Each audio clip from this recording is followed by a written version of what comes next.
Kalian pernah nggak ketemu, bahkan berinteraksi sama orang-orang yang sebutlah narsistik? Aku pernah sih. Dan di video kali ini, atau sebutlah di podcast kali ini, di episode kali ini, aku mau sharing ke teman-teman tentang apa sih sebetulnya gejala narsistik itu dan gimana cara kita bisa menghadapi orang-orang yang narsistik.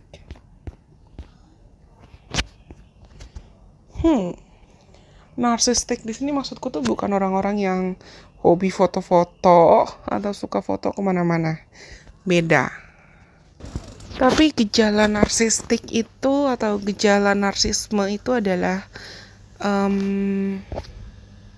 kondisi atau situasi ketika seseorang cenderung merasakan dirinya tuh pasti lebih baik dari orang lain. Dia lebih sempurna dibanding orang lain, selalu ingin dipuji, kurang bisa berempati sama orang lain, atau dalam kondisi medis ya, dalam istilah medis itu disebut NPD atau Narcissistic Personality Disorder. Dan ini termasuk dalam gangguan mental. Pengidapnya pasti merasa dirinya jauh lebih baik dari orang lain, jauh lebih penting dari orang lain, harus selalu diprioritaskan, harus selalu dipuji, harus selalu dihargai, haus akan pengakuan. Dan biasanya orang narsistik tuh cenderung memiliki rasa seakan dia agung atau dia paling pantas buat dipuji, atau kalau mengikuti istilah zaman now, dia yang paling top deh, yang lain beng-beng. Aku gak disponsor loh, tapi memiliki rasa bahwa dia lebih penting dibanding orang lain. Orang-orang narsistik itu sering merasa bahwa mereka berhak mendapatkan perlakuan lebih istimewa, bahkan exception atau pengecualian-pengecualian dari situasi-situasi yang mungkin sedang berlaku atau terjadi. Dan yang kedua, orang-orang yang narsistik itu biasanya kesulitan buat memahami dan mengakui perasaan orang lain. Itu ciri khas banget, itu gejala utama banget. Mereka kesulitan buat berempati, kesulitan buat mengenali dan meresponi perasaan orang lain dengan tepat. Yang ketiga, sama seperti apa yang sudah aku bilang tadi, orang-orang narsistik itu cenderung merasa memiliki dorongan kuat untuk selalu diperhatikan atau jadi pusat perhatian dan dipuja-puja, dipuji-puji, karena mereka ingin mencari pengakuan atau validasi secara eksternal, dan biasanya itu dilakukan secara berlebihan. Bahkan ketika bisa saja mereka, orang-orang narsistik itu berusaha untuk mencari pengakuan dan validasi sampai harus mengorbankan emosi, kebutuhan, bahkan perasaan orang lain juga. Selanjutnya, orang-orang narsistik itu sering menunjukkan perilaku yang manipulatif dalam hubungan. Mereka bahkan bisa tiba di titik menggunakan atau punya keinginan, bahkan entah punya keinginan, punya pemikiran, atau bahkan sudah melakukan, menggunakan orang lain untuk bisa mencapai tujuan pribadi atau intention dan niat pribadi. Walaupun itu dilakukan tanpa memperhatikan atau mempedulikan perasaan orang lain. Yang kelima, orang narsistik itu cenderung memiliki rasa kecemburuan yang tidak lazim atau tidak sehat, dan memiliki rasa persaingan yang tinggi dengan orang lain. Seakan mereka harus selalu ingin berkompetisi dengan orang lain, atau ingin terlihat lebih baik dari orang lain. Dan mereka bahkan bisa sampai merasa gak nyaman kalau ngelihat orang lain lebih sukses atau lebih bahagia dari dia. Mereka sulit menerima kalau ya orang lain juga berhak bahagia, orang lain juga berhak untuk sukses. Dan itu bisa bikin mereka merasa terancam. Misalkan, ya seperti aku bilang tadi, yang lain beng-beng, cuman dia yang paling top. Yang lain gak boleh sebagus dia. Selanjutnya, orang-orang narsistik tuh biasanya kesulitan dalam mempertahankan hubungan yang stabil, personal, dan intim dengan orang lain. Karena orang narsistik sering mengalami kesulitan dalam membangun dan mempertahankan hubungan yang sehat dan bermakna. Kenapa? Karena mereka kurang memiliki kemampuan untuk memprioritaskan kebutuhan orang lain, memprioritaskan kebutuhan pasangan, dan peka dengan kebutuhan orang lain. Betul-betul peka ya. Selanjutnya, Orang narsistik tuh cenderung menunjukkan sikap superior dan terlalu kritis terhadap orang lain. Terlalu judgmental terhadap orang lain. Karena mereka sering merasa bahwa mereka lebih baik dibanding orang lain. Jadi bisa saja mudah langsung mengkritik dan meremehkan orang lain. Selanjutnya, mereka bisa memiliki perasaan tidak puas yang konstan. Karena mereka merasa tidak puas dengan apa yang sudah mereka miliki, atau sudah mereka capai, dan apa yang sudah mereka dapatkan.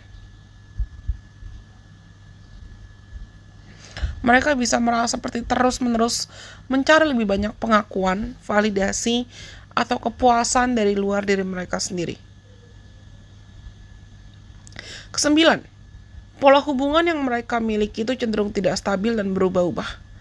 Mereka sering kesulitan mempertahankan komitmen jangka panjang dalam hubungan dan sering rebound. Ibaratnya cari pelampiasan atau cari kepuasan sana sini. Secara penampilan aku nggak bisa stereotyping dan nggak bisa judging, nggak bisa langsung ambil kesimpulan, tapi biasanya orang-orang narsistik itu selalu menunjukkan penampilan yang mau selalu mau selalu berlebihan, mau selalu menonjol, bahkan terobsesi dengan image mereka sendiri, terobsesi dengan diri mereka sendiri, karena mereka mau terlihat sempurna atau selalu terlihat menarik di mata orang lain. Dan biasanya orang-orang narsistik itu punya sikap dan pola serta sifat defensif atau perlindungan diri yang kuat.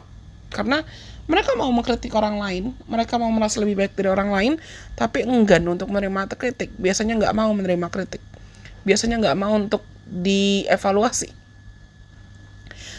Orang-orang narsistik itu cenderung menolak untuk mengakui kesalahan dan kelemahan mereka. Dan bahkan sering menyalahkan orang lain atas masalah atau situasi yang terjadi. Dan yang terakhir, biasanya orang-orang yang menjalin hubungan atau berelasi dengan orang-orang narsistik itu pasti akan merasa seperti mereka berada dalam siklus yang berulang. Entah dalam manipulasi atau emotional malfunctioning, atau aku akan sebut sebagai penyalahgunaan emosi. Korbannya mungkin merasa terus-menerus dipermainkan, disepelekan, dimanfaatkan, diremehkan, atau tidak dihargai. Tapi bisa jadi karena kebanyakan hubungan narsistik itu terbentuk dalam trauma bond ya. Jadi mereka kesulitan buat meninggalkan hubungan narsistik itu. Biasanya orang yang kesulitan buat meninggalkan hubungan narsistik punya ekspektasi atau punya harapan orang narsistik yang menjalin hubungan dengan mereka bisa berubah. Tapi ketika kita bisa mengenali dan memahami gejala serta tanda-tanda, kita bisa lebih waspada. Kita bisa lebih preventif mengambil langkah-langkah untuk melindungi diri. Ada beberapa langkah untuk bisa membebaskan diri dari hubungan narsistik yang mau aku bagikan. Yang pertama, kenali tanda-tandanya, kenali gejalanya. Dan gejala atau tanda-tanda ini mencakup manipulasi emosional, atau kamu merasa kamu mulai didominasi dan orang sekitar kamu atau orang narsistik atau pasangan kamu atau orang yang sedang berelasi dan menjalin hubungan dengan kamu kurang bisa berempati terhadap perasaan kamu. Dan setelah kamu berhasil mengenali tanda-tanda tersebut, kamu perlu memahami kalau kamu punya hak untuk bebas dari hubungan yang gak sehat ini. Kamu punya hak untuk bebas dari hubungan yang merugikan ini. Kesadaran ini adalah langkah pertama yang penting untuk kamu sadar kalau kamu juga perlu untuk mendapatkan kendali penuh lagi atas dirimu dan hidupmu sendiri. Awareness. Yang ketiga, kamu perlu membuat batasan yang sehat, karena boundaries atau batasan sehat adalah kunci untukmu bisa melindungi diri dari orang-orang narsistik. Ini termasuk menciptakan dan menetapkan batasan-batasan yang jelas tentang bagaimana kamu ingin diperlakukan dan apa yang kamu anggap sehat atau tidak sehat. Apa yang tolerable dan mana yang tidak tolerable. Mana yang bisa kamu jaga dan mana yang tidak. Mana yang bisa kamu pertahankan dan mana yang tidak. Next, selanjutnya, biasanya orang-orang yang menjadi korban hubungan narsistik atau korban orang-orang narsistik itu takut atau enggan untuk berbicara, takut atau enggan untuk berkomunikasi.